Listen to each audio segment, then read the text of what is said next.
judiciaire qui est commencé et qui devrait permettre de déterminer, disons, les responsabilités de chacun dans ce drame qui a fait un mort, celle d'un enfant de 8 ans. Olivier Théron, Jean-Yves Potre.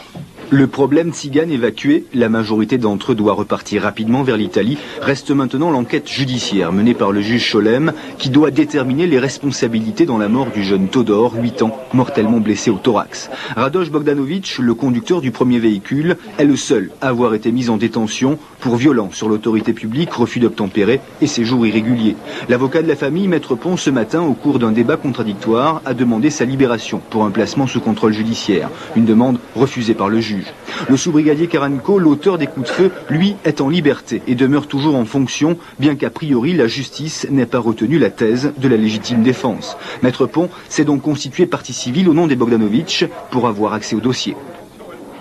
Moi je m'interroge parce qu'on parle de barrage, je n'ai rien vu tel dans le dossier, on parle de différentes choses.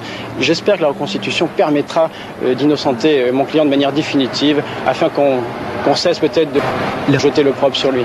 La reconstitution doit se tenir ce week-end sur la route du poste frontière. Elle devrait permettre au juge de se faire une idée sur les circonstances du drame avant le début des audiences lundi matin.